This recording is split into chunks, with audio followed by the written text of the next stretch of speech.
Recombinant DNA technology से जो basic steps अपन ने देखी थी उसका फर्स्ट स्टेप आज डिटेल से रीड करने जा रहे हैं। ठीक है, प्रीवियस क्लास में अपन ने इसके 6 स्टेप्स देखे थे, जिसके अंदर सबसे जो फर्स्ट स्टेप था वो क्या था? Identification and isolation of desired gene. ठीक है, आइडेंटिफिकेशन एंड आइसोलेशन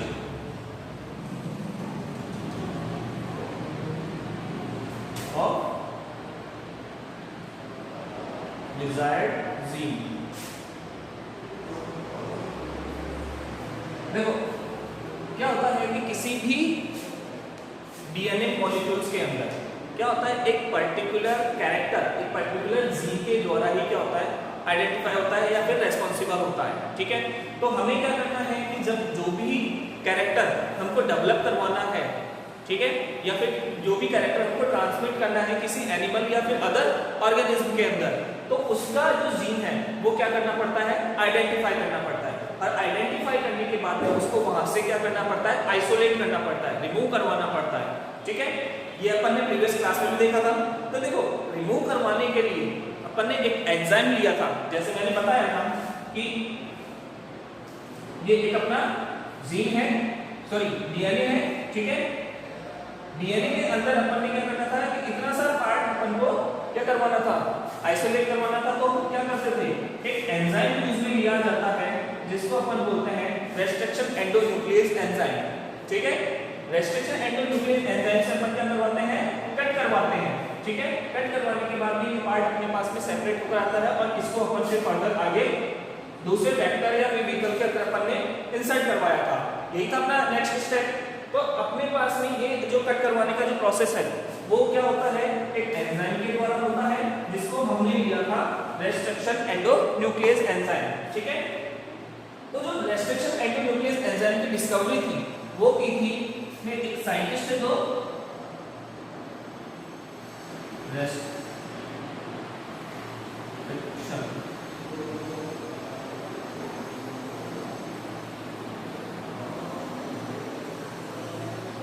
एंजाइम की जो डिस्कवरी की थी वो दो साइंटिस्ट थे। एक थे आपके एच.ओ. स्मिथ, ठीक है, एंड जो नेक्स्ट थे वो थे आर्बर एंड स्मिथ। इन्होंने रेस्ट्रिक्शन एंडोन्यूक्लियस एंजाइम की डिस्कवरी की थी। ठीक है, अब देखो रेस्ट्रिक्शन एंडोन्यूक्लियस एंजाइम के अंदर अगर अपन बात करें कि ये होते क्या है, रेस्ट्रिक्शन एंडोन्यूक्लियस एंजाइम के 3 मेन पॉइंट बनते हैं। 3 मेन पॉइंट क्या होते हैं? ये क्या होता है? मॉलिक्यूलर सीजर होता है। ठीक है,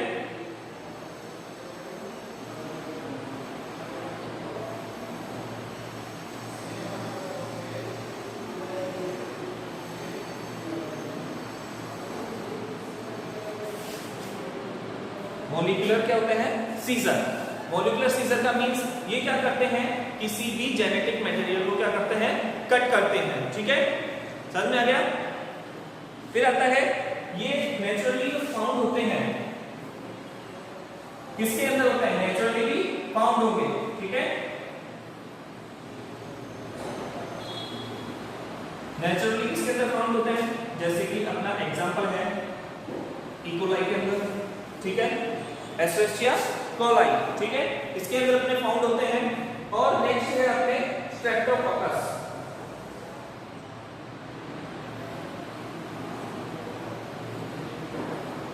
स्ट्रेप्टोकोकस, बैसिलस स्ट्रेप्टोकोकस, ये क्या होते हैं? नेचुरली इनके अंदर फाउंड होते हैं। इनसे अपन इनको सेपरेट करवाते हैं। ठीक है, समझ में आ गया? अब अपने देखें कि जो बेसिकली रेस्ट्रिक्शन एंडोन्यूक्लियस होते हैं वो क्या होते हैं? 3 टाइप के होते हैं। ठीक है, ये क्या होते हैं? 3 टाइप के, जिनको अपन बेसिकली जो नेम दिया जाता है वो होता है R1, R2 एंड R3। ठीक है, R1, R2 एंड R3। जो सबसे ज्यादा यूज में आने वाला होता है वो क्या होता है? R2। R2 क्या होता है? सबसे ज्यादा यूज में आता है। ठीक है, जहां पर भी अपन को लेना होता है मोस्टली ये यूज में आता है। बाकी के अदर क्या होते हैं, इनके हेल्प करते हैं, ठीक है, या फिर अदर मैकेनिज्म के अंदर इनको यूज में लिया जाता है, ठीक है। अब अपन इसके अंदर एग्जांपल देखें, ठीक है, किसके, रेस्ट्रिक्शन एंडोन्यूक्लियस एंजाइम के, ठीक है। रेस्ट्रिक्शन एंडोन्यूक्लियस एंजाइम के अगर अपन देखें तो इसका जो एग्जांपल है इको R1, ठीक है, हिंडफास्ट, ये क्या है, कुछ एग्जांपल है रेस्ट्रिक्शन एंडोन्यूक्लियस एंजाइम्स के, ठीक है। ये अपना बेसिक है।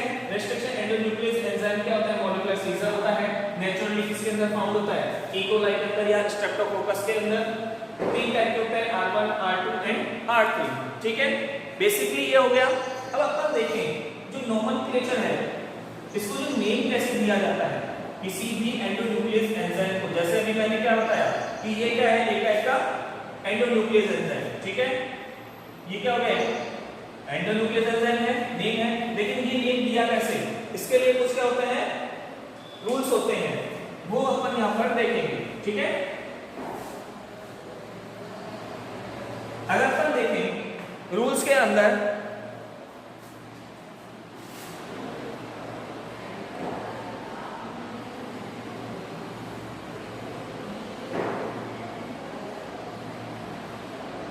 nomenclature of restriction endonuclease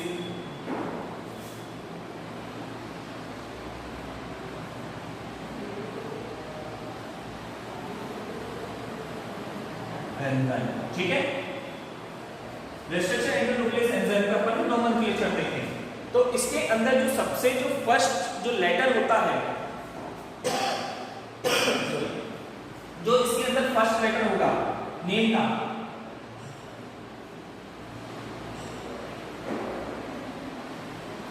जो फर्स्ट लेटर होगा वो इसका होगा जीनस का, ठीक है।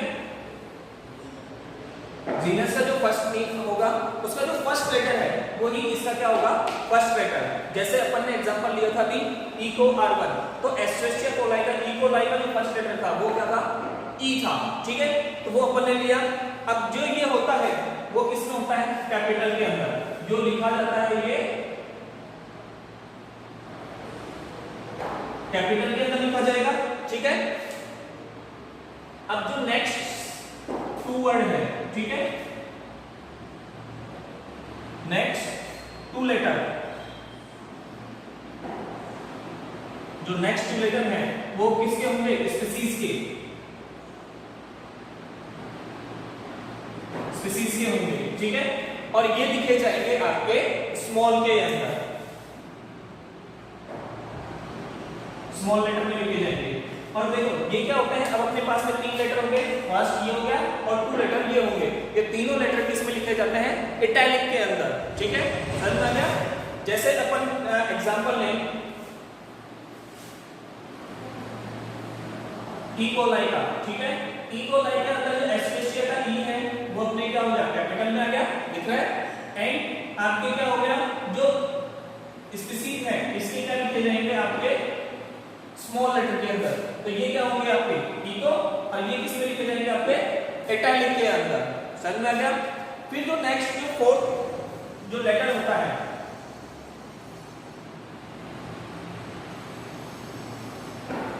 फोर्थ जो लेटर होता है वो इसके टाइप का होता है, ठीक है, या स्ट्रेन बोले कि किस स्ट्रेन के अंदर ये एक्सट्रैक्ट किया गया है, ठीक है। तो उस स्ट्रेन के अंदर देखें तो ये क्या है, आपके अलग अलग टाइप के स्ट्रेन होते हैं, ठीक है। तो वहां पे अपन नेक्स्ट आगे क्लास में पढ़ेंगे। अगर अपन देखें फिर लास्ट में जो होता है, जो लास्ट में लिया जाता है वो लिया जाता है नंबर ऑफ एंजाइम, ठीक है।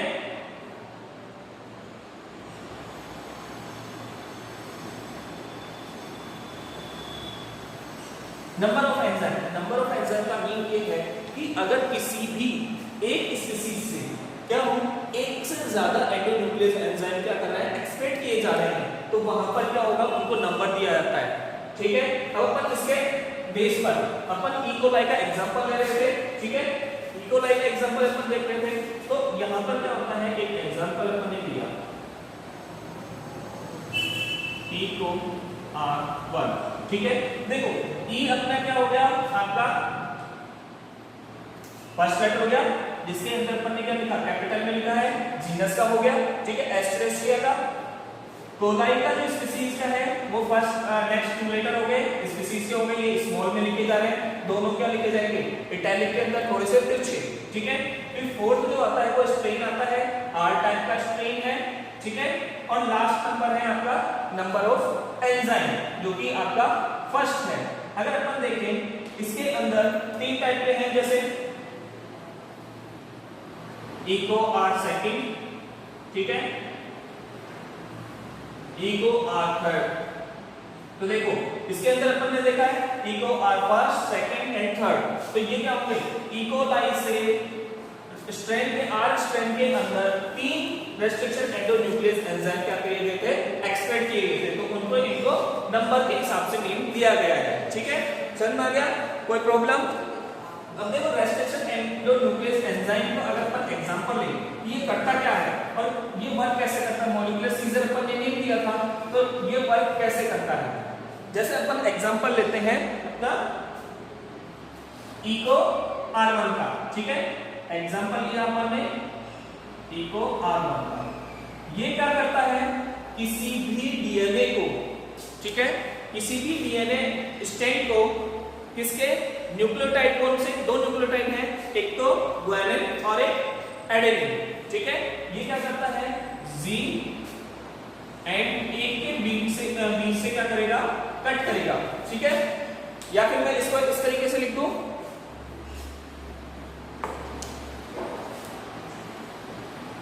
Cut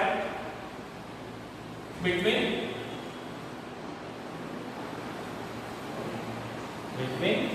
Z and A।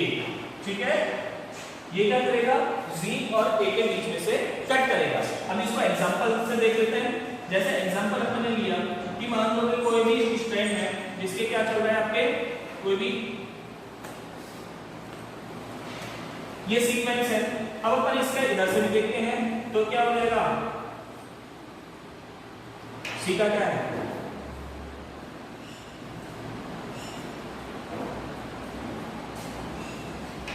A का हो गया Z।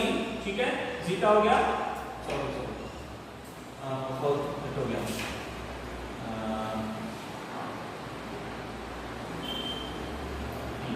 ठीक है। अब देखो इसके अंदर A हो गया, ये Z हो गया, ये T का अपोजिट क्या हो गया आपके वापस A हो गया, C का अपोजिट G हो गया, A का अपोजिट T हो गया, A का अपोजिट T हो गया और G का अपोजिट C हो गया। ठीक है, अपन कॉम्प्लीमेंट्री देखते हैं। ठीक है, तो यहां पर देखो कि जो ये कट करेगा आपके, इसको थोड़ा सा उल्टा लेते हैं, T और A, तो यहां पे क्या हो जाएगा, A एंड Z। ठीक है, कॉम्प्लीमेंट्री उल्टा है, तो ये क्या हो गया आपका, यहां से कट करेगा और यहां से कट करेगा। ठीक है, क्योंकि इसकी जो रीडिंग है वो इस डायरेक्शन में हो रही है, इसकी रीडिंग इस डायरेक्शन में होती है। क्योंकि अपने क्या होता है, डीएनए है, अपन ने समझाया हुआ है कि डीएनए क्या है, दोनों स्ट्रैंड क्या होते हैं, एक दूसरे के पैरेलल होते हैं, अपोजिट डायरेक्शन में। ये 5 प्राइम है और ये 3 प्राइम है, तो इसका क्या होगा, ये 5 प्राइम है, ये 3 प्राइम है। ठीक है, और जो रीडिंग होती है हमेशा 5 प्राइम टू 3 प्राइम की ओर होती है। ठीक है, तो यहाँ पर भी क्या होगा, अपोजिट डायरेक्शन में रीडिंग होगी, तो यहाँ पर भी क्या होगा, अपोजिट डायरेक्शन में। ठीक है, समझ में आ रहा है? तो यहाँ पर क्या होता है कि अब ये यहां से इसको कट करेगा। ठीक है, अब कंडीशंस कैसी आ जाएगी अपने पास में,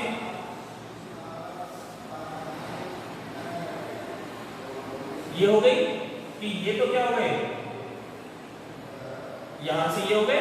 ठीक है, ये आ गया और यहां से ये हो गया। ठीक है, समझ में आ रहा है? तो ये क्या हो गए, एक स्टिकी एंड हो गया।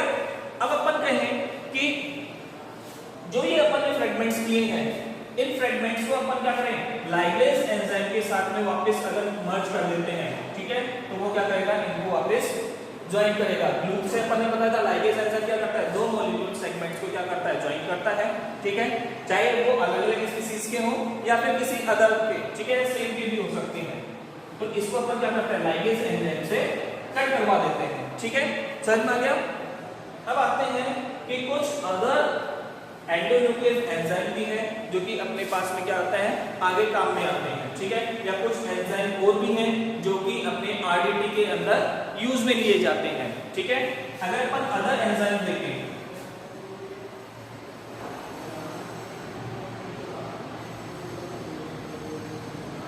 अदर एंजाइम देखते हैं तो सबसे पहले आता है आपका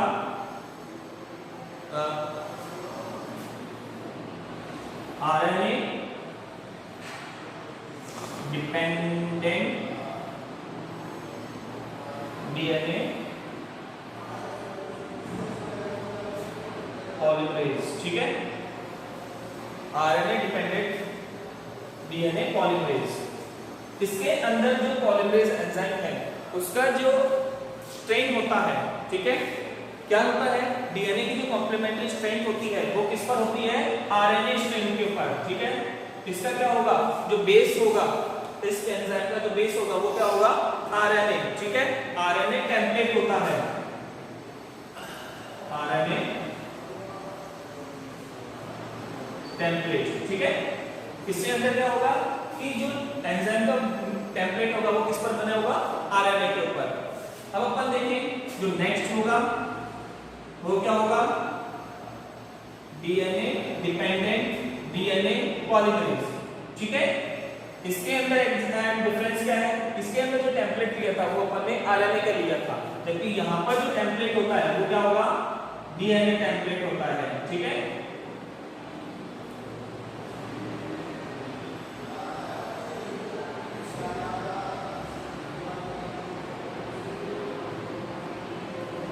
ठीक है, किसका होगा, डीएनए का होगा।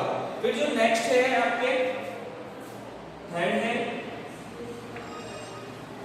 लाइगेज, ठीक है। लाइगेज का क्या होगा, लाइगेज क्या करता है कि दो सेगमेंट को क्या करता है, ज्वाइन करता है, ठीक है। ज्वाइन करेगा आपस में, तो ये तो अपने ग्लू की तरह वर्क कर रहा है, तो इसको समझाने की जरूरत नहीं, अपन ने बहुत बार इसको देखा है, ठीक है।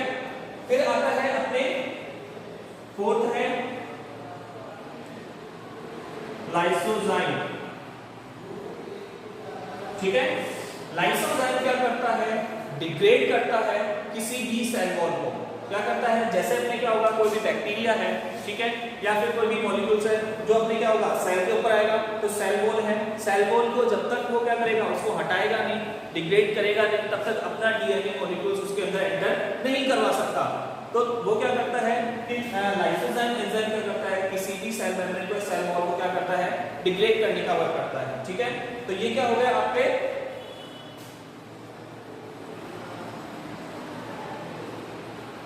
डिग्रेड ऑफ सेल वॉल, ठीक है। ये क्या करेगा, सेल वॉल को डिग्रेड करने का वर्क करेगा। नेक्स्ट है अपना फिफ्थ लास्ट है alkaline फोस्फेटेज,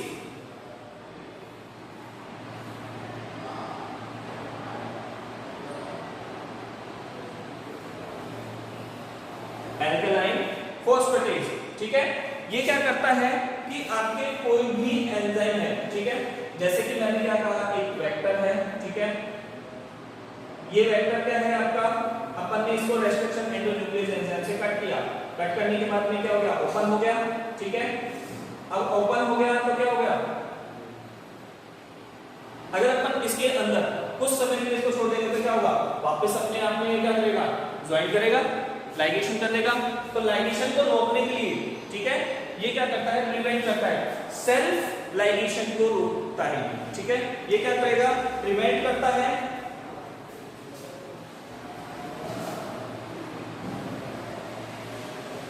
prevent from self ligation, ठीक है।